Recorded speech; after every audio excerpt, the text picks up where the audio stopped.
Hello and welcome to the official EFA Division 2 podcast. Me and Void are going to be talking to you today about what's happened in week 2.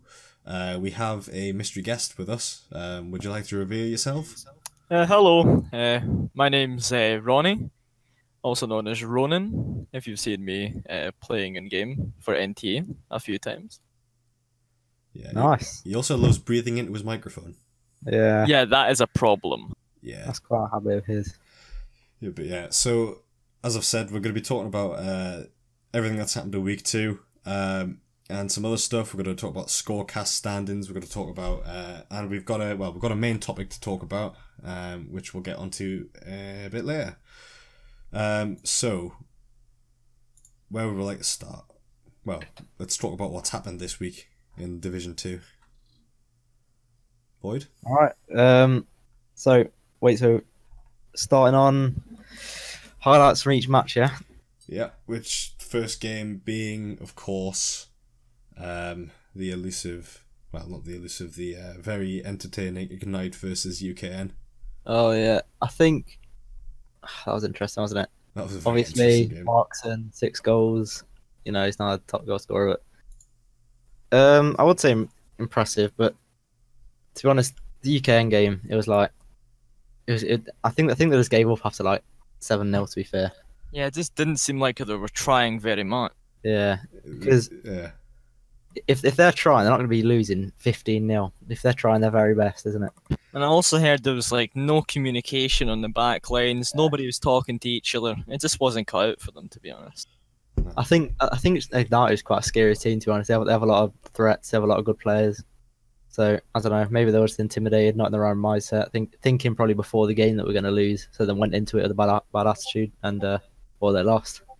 Well, when you're coming up against a team who's better than you, then there isn't much chance that you're going to win that game. But all we can do is just go into the game with a positive mindset and just try your hardest.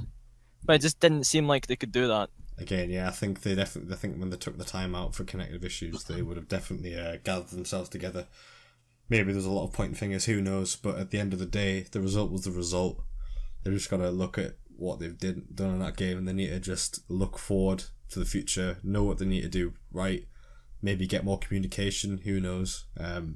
But yeah, needless to say, it was a fairly embarrassing result on UKN's part. Yeah, it wasn't great, was it? Yeah, the score wasn't well. 15-0. I know. I just felt as though that they'd done better the last time around. I know. Like it's the type of the game where you can't really name every individual goal because There's I lost so many. count. Yeah, I there's lost too count. many. Yeah. But anyway, moving on. Let's not get too into that. Well, actually, no, we'll talk about that later. We're gonna controversial. All right. Next match. What is it? It was the Illusion versus. Who did we play? It was against United Kings, I believe. It was United Kings. Shit, it was. Yeah. Yeah. That was an interesting game as well. 5-0. Disappointing. It was disappointing, but I think we definitely put up a good fight in the first half. I think the second half we did sort of break down. Defense let us down. Attack wasn't that strong. We had a few good chances. Couldn't put them to bed. You did well. I was watching the highlights and I noticed you put in quite a few good crosses, but you just couldn't get them in. Yeah. Disappointing, but It is. You win some, you lose some. I think surrounding everything with Kingu and stuff, with how he said he wasn't trying and then did that. Yeah. He was at points he wasn't trying, but didn't see much of him. At other points, we saw a lot of him. So I don't really have a situation on this. The man was holding back. But I just feel as though that Illusion didn't go in with the same mindset as you had before. Yeah. Before you were prepared, you were ready to win against UKN, and you believed that you were going to win. But this time around, you were more unlucky, and you were going into the match saying, "Okay, we're nervous. We're going up against a bigger team, and you guys just need to work on how you feel next time." Yeah, I think it was as well. Yeah, like before the UKN game, we're all hyped up. You know, we're like, "Come on, boys, they're gonna win this." It was good atmosphere. But as I can't remember who said this, but it was either Ginger or Ryan. But they said the atmosphere could have got cut in half as the fucking butter knife. You know, like our atmosphere before UK, it wasn't great. Yeah. Everyone was saying, "Boys, probably 10-0 to UK." I was like, "Don't act like that. We have a chance of winning."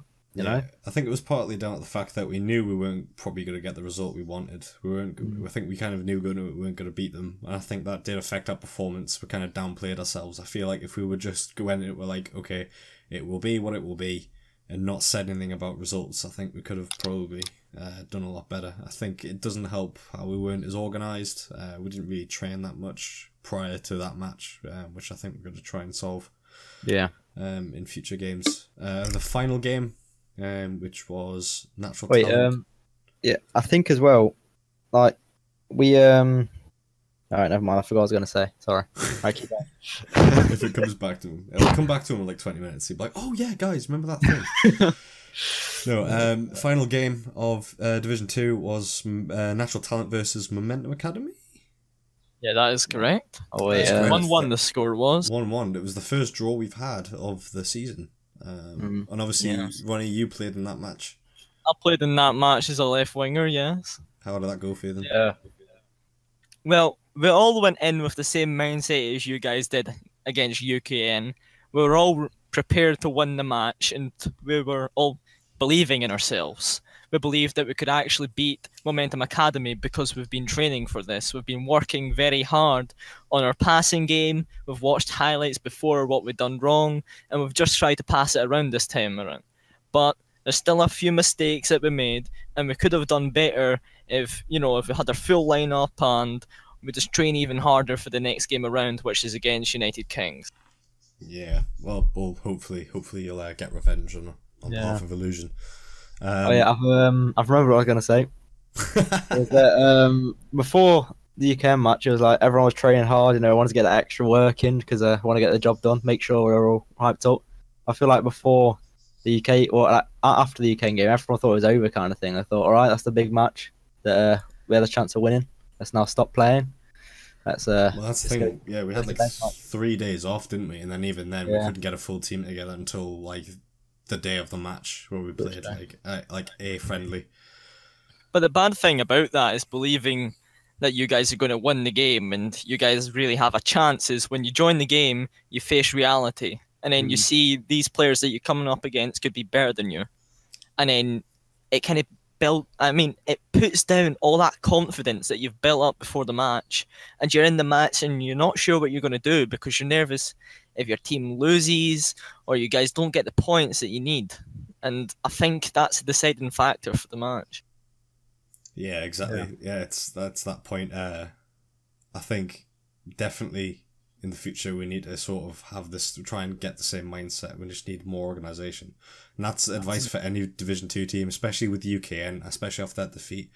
Don't hang your heads, just come back from it and just think, right, no, next time we're gonna prove everyone wrong again. Because that's what we did our first game. No one expected us to win. Yeah. That was amazing. But after we got in that game with Momentum Academy, I noticed against the defender who I was coming up against, I forgot his name, I'm not sure. I didn't really spend that much time looking at him, to be honest. I was just trying to get the ball. When I was coming up against him, he was marking me very tight and I wasn't able to get through as much.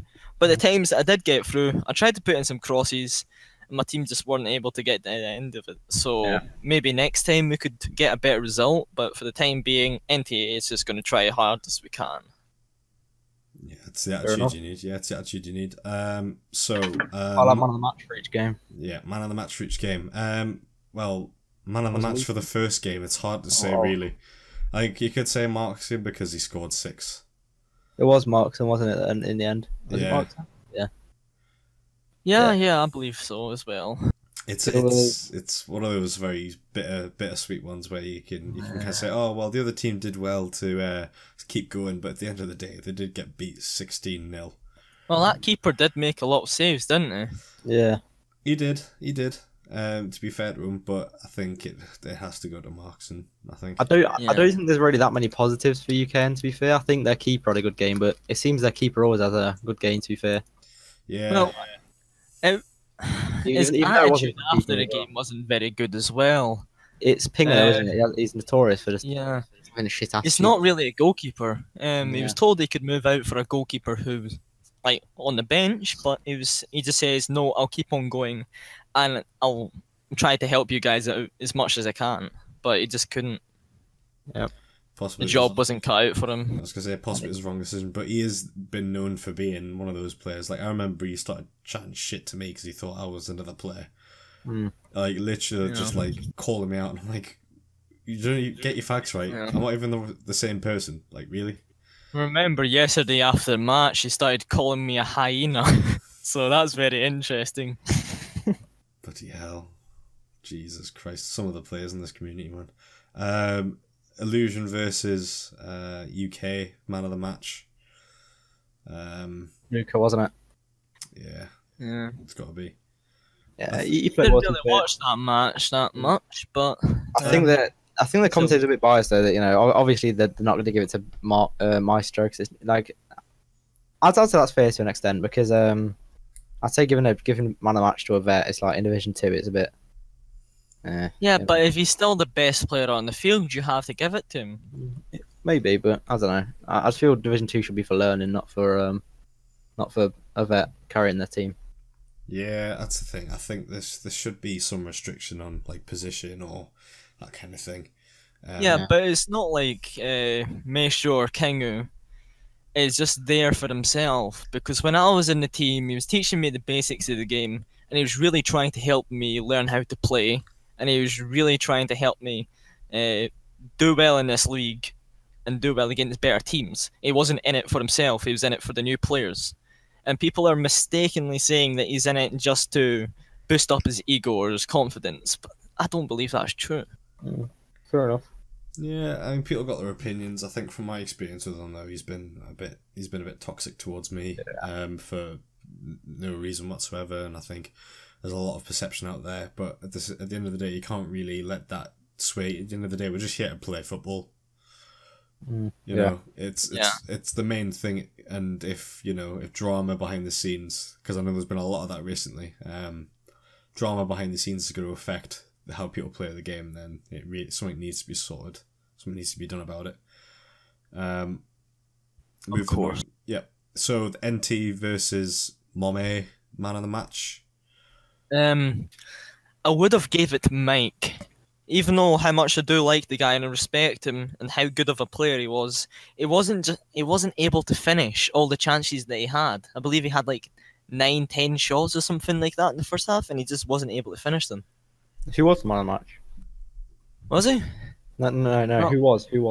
Oh, I'm not sure actually. Well researched. I can't remember who it said, but I would probably say, well, shit, I can't actually remember what happened in that game. To be fair, it was one of those games where it was a bit stalematey. Not gonna lie. But yeah, we'll just gloss over that. I'll give it a Ronnie because he's Scottish and he'll complain otherwise. Yeah, of course. Yeah. Moving on, new segment we have where we go over the scorecasting standings because they're there and they might as well be reported on. The top 10, which you'll see in the bottom right hand corner, you will see is as follows. Well, it's not up to date actually, what I'm looking at, so it could possibly change. But from what I'm looking at it, which is currently 9 PM on the 8th of August, Dexter is first with 21 points, followed by Bullet and Cola Cow, who got overtaken. So there's a lot of... Oh, Ronin. You're 8. Yeah, that's correct. I'm number 8. Wait, in what stats exactly are we looking at? This is a scorecast. Oh, right. So you've done Well, it just turns out I have an eye of predicting how games are going to go. Yeah, and then Tet is in 10th, so you're better at Tet, and basically you're a better genie than Tet. Yeah, possibly. Yeah, you live in a bottle or whatever, just like. I actually used to be number 3 before this match. Well, before these 2 matches. So that's kind of interesting. Ooh. I'll get my position back someday. Don't worry. Yeah, just have to pay someone off on the website or something. Who knows? I didn't say that. Yeah, Well, anyway, league standings. League standings, yes. Ignite first, 2 on goal difference, whatever. Cool. United Kings second.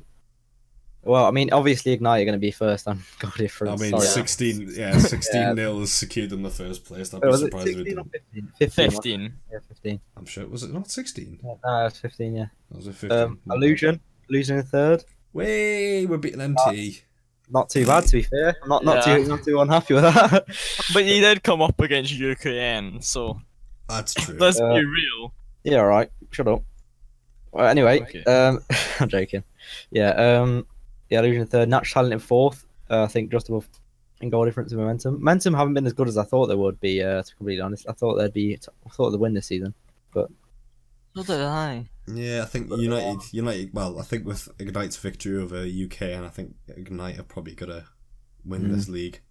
Because- I remember before I remember in the pre-season where Momentum Academy were just destroying every Yeah. team they were coming up against, Yeah, they were. especially Ignite and United Kings. But for some reason, they're just not able to make it this season. Maybe it's the pressure. Maybe it's just that they can't handle the pressure because it's. Yeah. Is it that all of theirs first season? Yeah. Yes, it's all Yeah. their first season. So maybe they can't handle the pressure because maybe in friendlies they didn't really feel the pressure because they were destroying everybody in friendlies. Like they came up against us, and I'm not gonna say the result because it was a bit embarrassing, but 19. Well, I can 19, see the yeah. first result that it wasn't close. the first result that we had with them, it was 7-1 to Momentum Academy. That was my first game for Natural Talent. See, And, it was just very unlucky. But I managed to get a goal, though. I got that one. Picking himself up. Yeah. Yeah. It just goes to show what I said last time about how pressure affects people differently. I think the pressure it affected our first game quite positively. It affected momentum quite negatively this time around because they're not doing as well as I predicted them anyway. I predicted them to be third or second in the table. So Natural Talent, Momentum, and at the bottom of the leaderboard, of course, sadly, It's is the Knights. United Knights. It's not very surprising, is it? Yeah, I think that United Kings probably help them out in the transfer window because they're going to be struggling otherwise. 100%. Yeah. Oh, no. Anyway, so we talk about Well, the it's the main topic, isn't it? the main topic. All right. So, uh, Ginger, do you want to read out your little? Well, yeah, so the main topic is top 5 wish list for IO Soccer. So basically what you want to be in the game in the future. That isn't already in there. And now, originally I put stuff like being able to choose set piece takers. But apparently, according to Tet, that is a feature in the game. I've never heard of that.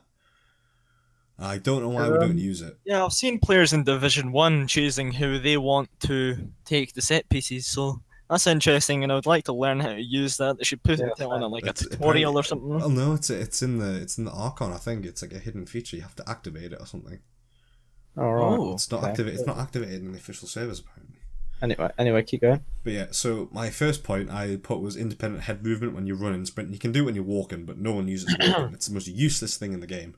Yeah. But if you can do it whilst you're sprinting, you can get more awareness of your surroundings. Really. So, explain what you mean by independent head movement. So, like in games like Arma 3, so you could be walking along, and then you can press and hold a button, or just press a button to toggle it, and you can look your head moves independent to your body. So if you look right, your body's still straight, and you're still walking in one direction. So like Rust, for example. Yeah, it's normally alt, isn't it? Yeah, and then you look behind you, just your mouse. Yeah, so something like that, which would give you more awareness of your surroundings, because you've only got a certain field of view, so you can't really see what's behind you. So if you could just have a quick look without turning your body, because you could miss a ball or a chance or something. Yeah. I put that substitutes actually sit on the bench in the sub boxes, because they're built into the levels. A lot of the stadium ones and stuff, so that'd be pretty cool to have them actually sat in the stadium watching. Because a lot of the time, some teams will probably have substitutes like giving them an overhead view, whereas if you're sat on the ground, it's a lot harder to sort of see exactly what's going on. It's a bit more realistic. I think it'd just be a cool little thing. An injury system might be a cool thing. So if you get slid, it could affect you. If you get injured, it might affect your stamina. It would force you to make substitutions in game, actually making I substitutes believe that used to usable. be a feature. Did it? Yeah, I think before it was released on Steam back in the day, it was a feature. I talked to someone about that injury system in the past, and it says they had it. So that's kind of interesting. It might be worth bringing it back because it would be good to see how it could affect the game. It would make captains more likely to substitute players on because it is I do feel bad for the players who don't make first team, who are sort of sat on the bench and don't really have much to do. Sorry, go on. Nah, that was really what I was going to say. It's just I do feel bad, and I feel like an injury system could give some players opportunities. Like say if you're Ronnie and you foul someone and they get injured. I think as well. This isn't on the list, but I think like a referee maybe to call a foul. That makes any sense at all, because it kind of introduced the dark arts into football, didn't it? The dark arts of football, like diving, fouling. The referee kind of needs to judge himself what or wrong. But then again, that obviously that'd be a bit bad. Because then the thing is, you'd have to get independent refs who aren't part of teams, because then you can see it as them being biased. Yeah, especially for a league situation. And these days, most people who are in teams don't want to be in teams. So I think the system they got. I mean, think about it in this way: if real life football could have what IO soccer has as a referee system, they'd have it. Yeah, because it's just accurate and better. Because it's based on programming and coding and positions and stuff, whereas most refereeing in real life football games is based on what the referee sees. And I don't know. It just make it more enjoyable, wouldn't it? Just make it more like realism and. Yeah, I think that's just fun to me, I guess. But yeah, might not be to the people. Definitely. But going at the more realistic part, I would talk about more tactical part of the game and having more formations to choose from. Yeah. So instead of being stuck with your 3-1-2-1, you could change it up and have a 3-2-2 with the same defense but 2 midfielders and then 2 strikers up front. You could have a 4-2-1 where you'd have 2 centre backs, 2 wing backs, 2 midfielders and 1 striker. You could have a 4-1-2. So just varying it up slightly. And then obviously the captain can choose the formations when the game starts. They can vote for they can decide which formation they want and stuff. And it would vary up the gameplay as well, because a lot of the game is it's quite static in terms of the tactics that are used in terms of positioning of players. Yeah. Because what go? I was gonna say, because people could say, oh, you could go into these formations anyway, like once the game starts, but it's harder to visualize it if you don't start in the positions at kickoff. Yeah. So I think those kind of variable formations might be useful. Yeah. What was your point? No, it's fine. It was a bit irrelevant. Nah, go on. It's fine. It's alright. You'll mention it later, probably. I find the formation's interesting, but what it also does is it kind of ruins the balance formation that they already have. There's a reason why they chose this formation and they stuck with it, because it's the most balanced one you can have. If you move anyone else in a different position, then the game's just going to be unbalanced for that team. Yeah, but I think the thing is, though, you kind of can still do that if you just play as normal, but then you just put that player in that position. Like you just can't make him just stand where he should. Like, what we used to do in NTA, we used to just bring our wingers back a little. We put our centre mid up front as a striker as well, and then just put the centre back as centre mid, and that's how we played. But of course, it made us very unbalanced, and we just weren't able to attack, even though we had so many people up front. And that's because we just kept getting stuck in the middle. Everyone just kept attacking, and we couldn't get back in time because, of course, our centre mid is up front, and our centre back is centre mid. So there's no one back there to defend for us. Yeah. Yeah. Anyway, but yeah, my fifth and final point was just a slight increase in the stamina regen, because it takes a fucking while to regenerate, and it's really annoying. That kind of links to one of Orion's points as well, who was a in-depth stamina system. Yeah, I think his points were sort of like give different characteristics to different players, wasn't it? Yeah, that was one of my points. We'll get into that one, yeah. Yeah, but those are my top 5. Those are the 5 things I want. So independent head movement, and you're running subs sit on the sub bench. Injury system, which could affect the game, make subs more useful. variable formations to choose from the start of the game, and then obviously the slight increase in stamina. And by that I only mean like a 10 or 15% increase, just a little boost, especially as a defender. I find it difficult when you're chasing around a winger and then they suddenly get the ball and you've got no stamina to chase them down. It might just be poor stamina management from my behalf, but it would still it would just be a bit more helpful. Yeah. See, I find it harder as well because as a centre forward or a left winger, I manage to get the ball, I manage to get through, but it's just when you get to the box, the stamina cuts off and you're stuck there completely. Yeah, and then you But if it was just a little bit of a boost, you'd be able to get inside the box and take a finish. Yeah. Yeah, exactly. His fourth point as well, make people with the ball slightly slower. That's good, I think. That's a good. No, that's good because it kind of adds to realism a bit. However, it kind of ruin a few people's tactics of keep the ball on the other foot and they can't get it off you kind of thing. Yeah, it definitely sort of encourages more team play instead of dribbling, because if you're obviously slower than the people who aren't on the ball, then they'll just close you down quicker. But again, it's like real life. You can't, unless you're Kylian Mbappe, you can't go full sprint with a football. Yeah. You know what I mean? But yeah. Well, I do decent at it in real life. Man bigs himself up. Yeah, of course. I'm pretty fast. Fair enough. Yeah. All right. Void, well, yeah, go ahead with yours. The spectators should actually be in the ground. I think that's not easy to add really, but it adds realism. It's just pretty funny as well, isn't it? Yeah, like so one or two people sitting in the. Yeah, I think they should add like more slots kind of thing to a server, and then like more people just sat on the ground. It'd just be pretty funny. It's just seeing a bunch of people sat on the ground, but I don't know. Maybe the ground's too big for that, but I think that'd be pretty. Some of them are. I think you could probably get away with it on some of like the smaller grounds, like the 4v4 pitches, and have like little like a bit like at Turf Moor, Burnley's ground. Shout out to Ryan, you'd be happy about that. But Turf Moor, they have like smaller stands, and like sort of the non-league stadiums have stands which are like not the ones you'd expect, the ones where you like literally stand in and watch. That kind of thing might be quite fun. Yeah. It means hitting them with a ball will be quite entertaining as well if you miss a shot. Well, second point, commentator's box. Obviously, I think how like the captain works, where you click a button, sets with the captain. Be a similar thing for commentators, where you click a button, sets with the commentator, and then you get put in the box, kind of thing. Yeah.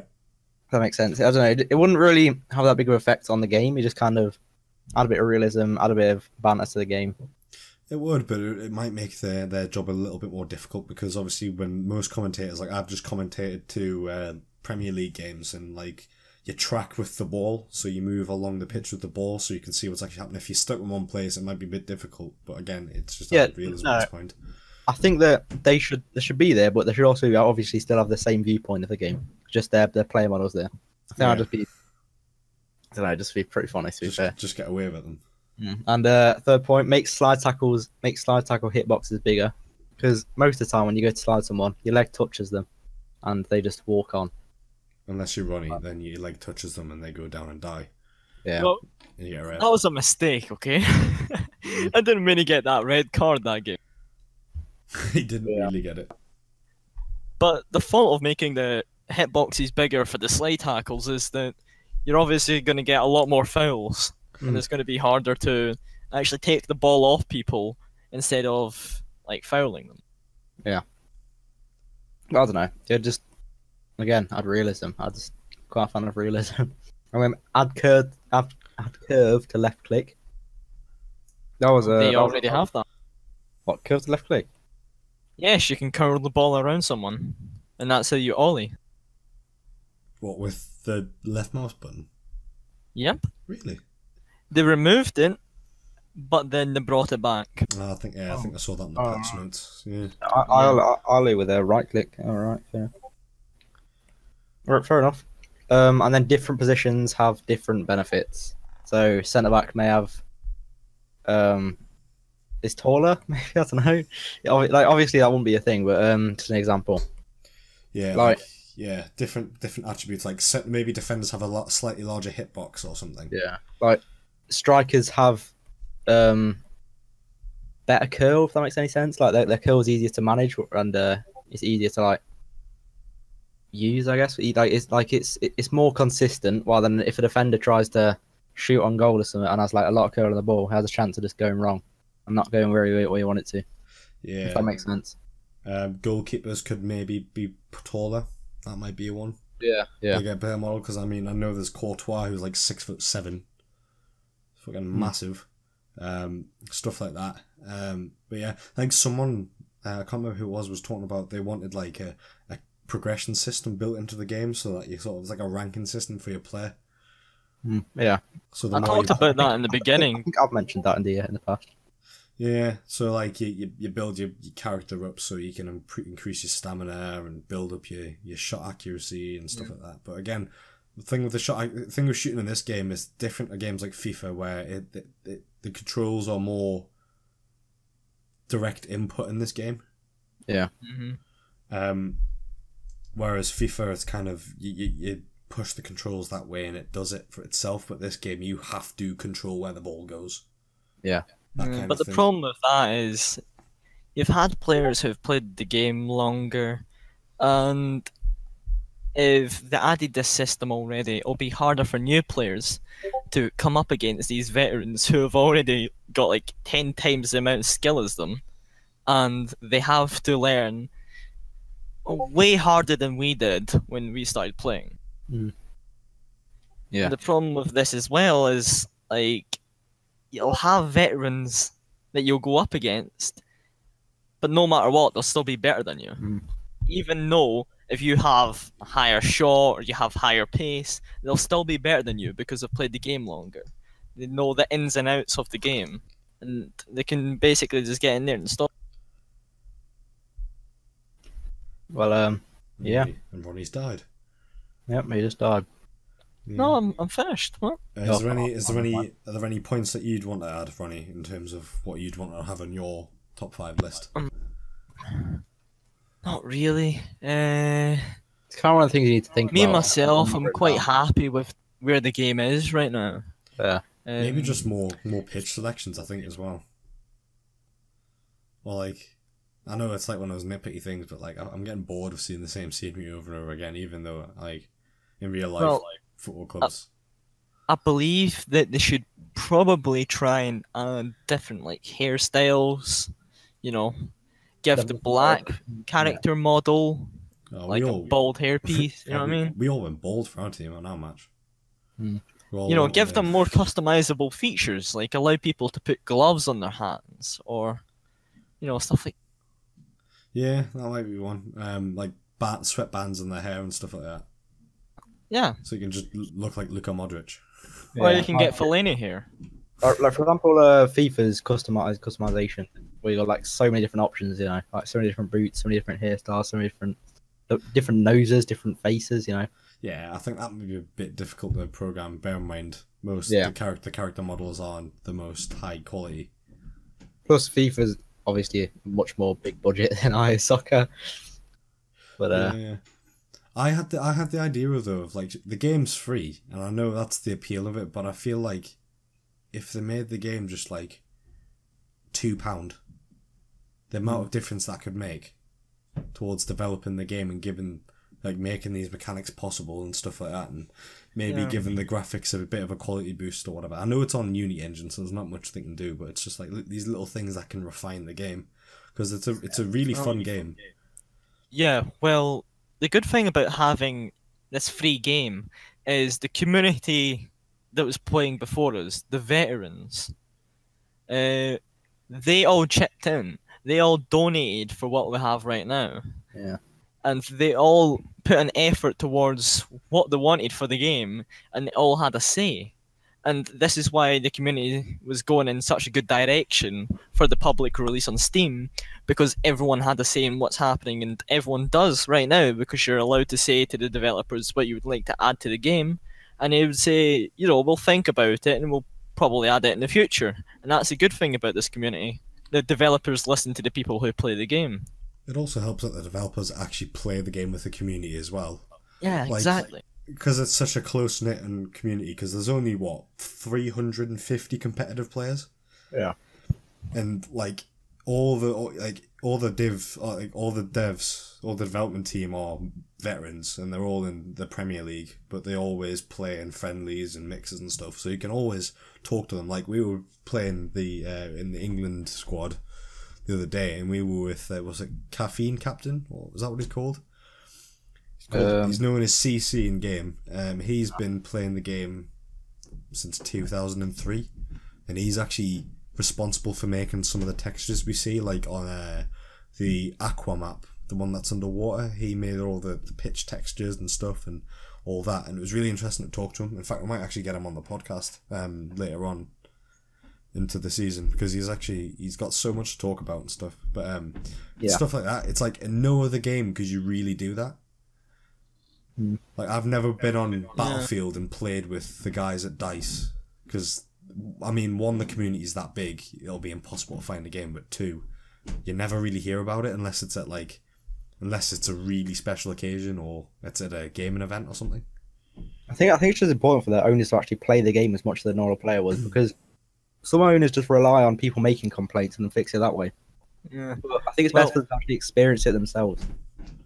The thing is, right, there was a guy who made it before. I think his name was Root2 or something like that. He's another Scottish man himself. Man's not alone. Yeah, man's not alone. We've got Ion and stuff. But he created the game, but the developers of the game right now, none of them currently own the game themselves. All the developers are working together, and they're all deciding what's best for the community with their opinions. And I think that's a good thing, that nobody owns the game.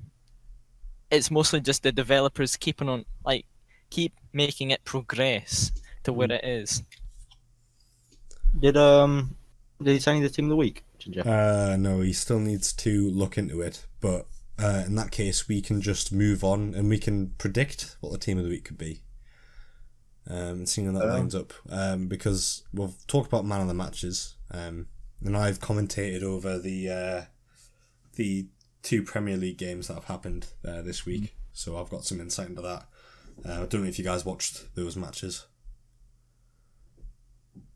No, should we have should we have just the Division 2 team of the week? Because I don't really know much about Division 1. Yeah, we'll do that, and then I can add the Prem if you want, because there's definitely two players on there that I think deserve. Wasn't it that Spanish guy who was upfield who scored about 3 goals today or something? Chupo. Yeah, him. He done very well. Chupo got a hat-trick and he contributed to 2 goals.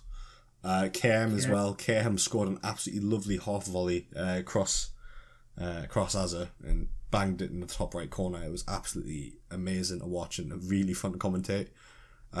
Those for me would probably be two of the upfront players. I think they were both. I think Chupo and KM were switching between CF and left wing, if I'm not mistaken. Yeah. But definitely, I think them two up front for team of the week for me, because they played amazingly for their team, and they got them the victory, it was a really good game. What about for the other upfront player from Div 2? I feel like centre forward, probably Markson. Markson again, he put in centre forward. You got to say Markson, or possibly even Mike, depending on. Well, we've all seen the score for the NT versus Momentum Academy game. Even if the score was a little bit higher and Mike got a few more goals, then he would be on Team of the Week probably. But you've got to take in the fact that UKN didn't play very well, and he was mostly just playing himself up front. Yeah, that's the thing. You've got to look at the opponents as well, because it was too easy. You kind of got to think, well, maybe you shouldn't really get it. Even though he scored 6 goals. Yeah. So you've got to look at who deserved it the most. All right, there's 3 of us. So who do you think, Void? Markson. Who do you think, Ronan? I have to say Mike. I really do. I'd probably go for Mike. Just because of what he was... Yeah, I mean, although he couldn't finish, I think he did well for his team to get those chances up there. If Markson had have played against NT, maybe I think the result would have been massively different. I think they would have been on a level playing field, but I would say Mike as well. Yeah. Centre mid position. King Ninja. Yeah. No, no, I wouldn't. I wouldn't say King Ninja. I'm just trying to think. Who played centre mid for NT? NT, I believe that was either Flaz or Ruffy. Flaz. It was Flaz. Flaz was Ruffy was up front, wasn't he? Yeah, Ruffy was centre forward for this game. It was different. 'Cause Flaz he used to played be well, right to be fair. back, but then he was put in centre mid. But for this game, we put him centre forward. Yeah. Yep. Flas played alright. Yeah, I think Screever for our team Illusion. You did pretty good. I mean, it wasn't his best performance. It wasn't any of our best performance, if I'm honest. Yeah. You did all right, but I think there's definitely other players who have got a bit beyond. So I think maybe Flaz. Yeah, I'd go Flas. Flaz. Now on to defenders. Left back. To Ginger guy. I can't tell if you're joking at this point. The amount of crap I've gotten for being on last week's team of the week. Yeah, I was very good. I know. Left back. For defender, Yeah. who I really think should be up there, should either be Rob or Wilmots. They done fantastic at defending. Well, Wilmot's a centre back, isn't he? Yeah. Yeah. Yeah, I'd put Wilmots as centre back. I think left back. What centre back? Yeah. Left back. I'm gonna have to be biased again and go with Lima. Who does Lima play for? Lima plays for my team. Love this bias. To be fair, again, the fact you got a draw and the amount of chances that Mom had on you, because there was quite a few. Who played left back for UK, by the way? UK was shit. I'm not sure. Imagine because who was facing you? Skyling, but he didn't really have the best team. I got past him quite. I don't want to say easily, but it wasn't the hardest game of my life. Shit, who was it? Oh, that's your near, but it would take too long to reply. That's the thing. We aren't prepared. Yeah. Wait, one sec. It's coming back to me, boys. At all. In other words, he's looking at the stream footage. Yeah. Just looking at an ad. 1 sec. Yeah, I think we've got to have someone from UK in because they played a good game. Yeah, 100% did. Yeah. I'm gonna have a look as well. Well, I'm gonna have to go with all NT for this one because the amount of attacks that Momentum Academy had and how well our defense done against their attacks is just unbelievable. It was Drake. Drake shut down Yanair. Yanair was very quiet. He didn't really do much. Now, I don't want to say he didn't do much. Obviously, he did quite a bit. He had some good passes that game, but it wasn't the UK game. Like, he didn't get up that wing, cause much havoc. He must have whipped in like 2 balls, maybe 1. Yeah, so It wasn't the last game. So I'd probably put Drake left back. And then right back. Who's right back for NT? Rob. Rob, I'd probably say Rob. Probably Rob. Yeah, because He even got a shout out on the Twitter, I believe. yeah, We're doing very well. well, that's the thing. You can't really give it to anyone in the Ignite versus UKN game because there was no defending from Ignite and the defense from UKN was terrible. Our defense in Illusion wasn't the best, and we didn't really challenge the defense of UK, but we've given it to Drake, which is fair enough. He shut down Yanier, who was the previous team of the week and player of the week. I think I got a few chances on the wing, but Yanier was quite quiet, and you could tell NKZ was not centre forward. I think it was missing Ashley was a bit, Yeah, we need to look into that in the future. Hopefully we can make something different out of that. But we'll probably give it a Rob on the right back as well. He did good to shut. He did good to your whole defense in NT. To be fair, was really spot on. It was probably the strongest part of your team. If I'm honest. Yeah, I have to agree as well. Our attack wasn't that good. I wasn't playing that good of a game, so need to see what we can do next week. And then goalkeeper, I think 120% has to be shit W's. Made 16 saves. 16 saves, although he let in 5. He actually had the same save rate as Fluke, Yeah. who had 16 saves, and he let in 5 as well. He's already at 3rd place for goalkeepers. Exactly. I think WS, it was his first game in the league. He's our main goalkeeper. Yeah. He hasn't been. He missed the last game because he was doing. But I think this is where we have to bring up the Ignite versus UKN game. Because Pinger, who was in goals, who was not even a goalkeeper himself, came up against these attackers just breaking right through their defence and destroying every player they could come up against. And he started saving. I believe he got 16 saves or something like that. It was unbelievable. Yeah, but he conceded 16 as well. That's the thing. I think that's more of a blame on the defence of the UK side, not him. But I kind of think it's a bit. You can't really give it to a goalkeeper once he's conceded that many goals. And the fact he's not even a goalkeeper as well. Yeah. Even though he's had a cracking game, I think him conceding 15 goals kind of makes it look a bit, it's questionable. Personally, I don't think he'd make it to Team of the Week. Even though, he did play very well. It's just, 15 goals, it doesn't look good, does it? Nah, it's not. It's but he still had more saves. Yeah, but still. You gotta look at save rate though. You gotta look at how many you're actually letting through, and he let through 50% of the goals that were on target.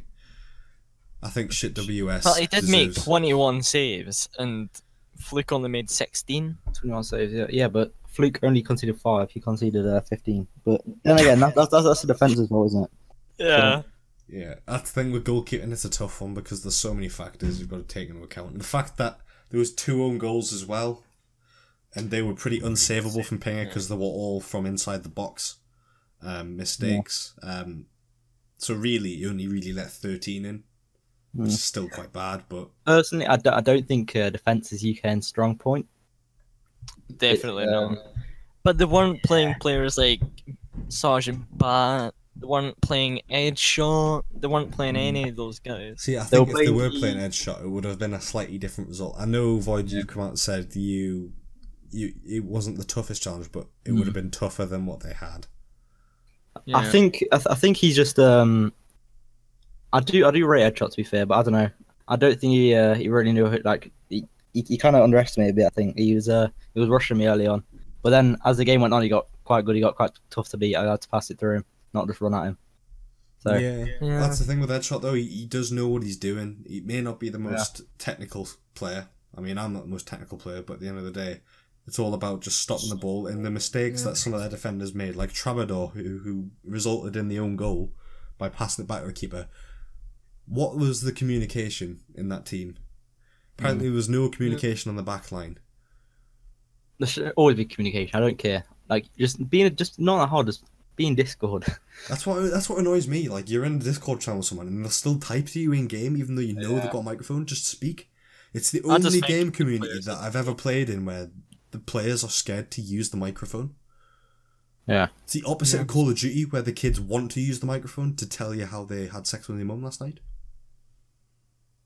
Yeah. Like, I would rather get a lot of that in chat. I'd rather, I just want players to, pipe up. Like, goalkeeper, shit to US. He's a mint goalkeeper, but he doesn't like talking, and that's a bit of a problem, really. In my eyes, like, if I was the main manager of the team, I would be saying, right, if you want to join, if you want to be part of the team, you need a microphone. Yeah. Because we signed a player the other day, and I think his name's MDK. He's one of our backup goalkeepers now, or even one of our main goalkeepers, since none of them are available right now.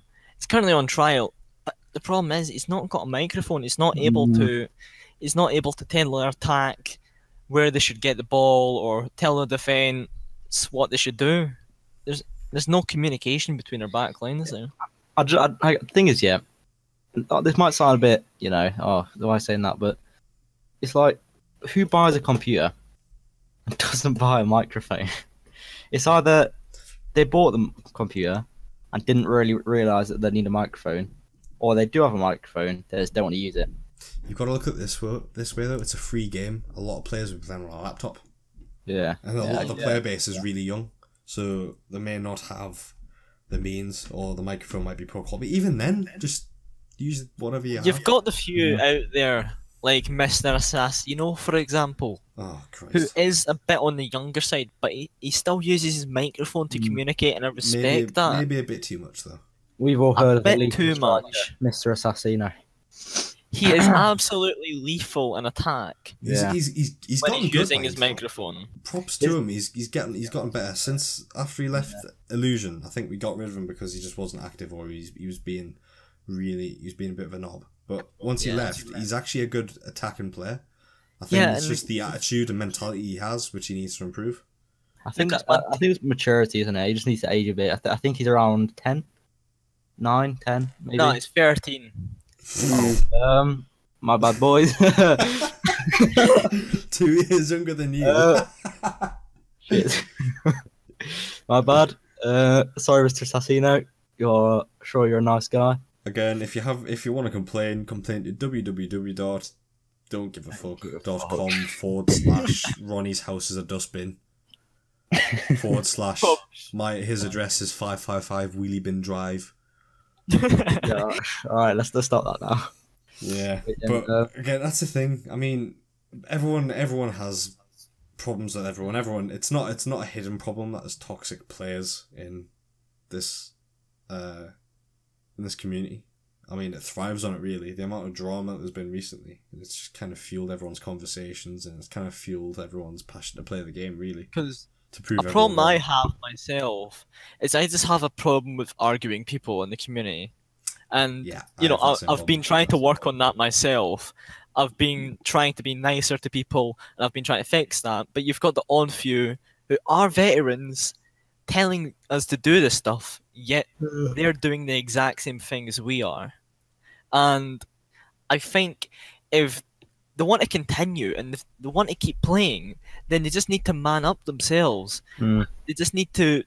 Well, if there's any problems with racism or anything like that, they should go to the mods, developers, or the EFA director instead of bringing it up in the EFA iOS chat, starting all this arguments, getting other people involved, which is just really ruining the conversations that go on in the community. That's the thing. I feel like, especially the EFA directors, I mean, they've got a hard job anyway keeping all this running, but they should definitely try and do more to combat against this. I think also the journalists, because I know Spirits has been getting a lot of crap. I think the journalists really should be made anonymous by choice. They are. Well, they're not, apparently. Well, Spirits has just come out and said, I'm a journalist, and he's just been abused by other players. I'm not going to name who, but if you look at the EFA general chat, you'll know who. Well, Also, I've been talking to Tate a little bit, and he says that the journalists that they do have can become journalists anonymously if they like. They can come under an alias of a different name. And I think that's pretty good. And I don't know if they just added this recently after this happened, but I'm glad they are doing this now. Well, no, it was a requirement from the start, really. But I think it's just players with egos trying to make a name for themselves and going, oh, hey, look at me, I'm a journalist now. I'm going to write an article, which is what Spirits kind of did. He's tackled the issues with the racism from Archivin and stuff like that against Jay. He's kind of tackled that too head on, and he's ploughed straight into it. And he's hit head on with other players, and they've had arguments and stuff. I think the journalists should be under strict rules to be made anonymous, have an alias, and only reveal who they are to the people they're actually interviewing or whatever. Well, see, the journalists, the good thing about this is they're allowed to build their own reputation, and they're allowed to do their job as they see fit. They're not allowed to put stuff on the website like, your mum gay, stupid things like that. But they have to bring out real news, and they can also make fake news as well, apparently. And that gives them a choice of what they wish they want to do with their job. And it kind of brings it into realism, because there's a lot of fake news in current days. I'm not turning this into like a political statement or something like that. I'm just saying, it adds realism. Yeah, but the last thing we need in this is fake news. Yeah. Yeah. but we already get that in real life, so that's the beauty of it. You know what I mean? Last thing we need is Tet is transferred from Phoenix to Serene FC. Well, you know, if you do that, then obviously people aren't gonna trust what you say in the future. Maestro's moving to NG. Oh, who Bullshit. knows? Yeah, Could that's, be. I don't like that. Yeah, but I'm pretty sure that was supposed to be kept a secret. yeah. Yeah, shush. What? Got the wrong. By the way. Maestro to NG. I said Maestro to NG. All right, okay. Let's be quiet about that one, right? Yeah. There's a lot I'm just more gonna- behind the scenes there. I'm gonna censor that. Maestro to NG. I said you. Yeah, totally not NT. What? No, Yeah, but, no, but back to the community stuff. I think like I joined a lobby and it's like Draggy and he was like it was in a lobby in a 4v4 and like there were obviously a bunch of new players in there and he was just like trying to play at their level. I think that's good, to be fair. If like obviously experienced players just keep at newer players' levels, the newer players will be like more motivated to play the game. As I know, like they can just play against people at their level without experienced people just ruining it and just, you know, completely ruining their time because they know that we're too far behind. This just won't be fun. There's experienced players joining our game all the time, ruining it for us newer players. Well, I've got a problem myself. I keep joining public games and scoring about 16 goals Yeah, against new players, and I feel so sorry for it. But at the same time, it does help you a little bit when you're new yourself. Not that new, but you came out of the Steam release. Mm. But in public games and all this, you still need to try. Even though the players that you're going up against, sometimes you'll be going up against Div 1 players.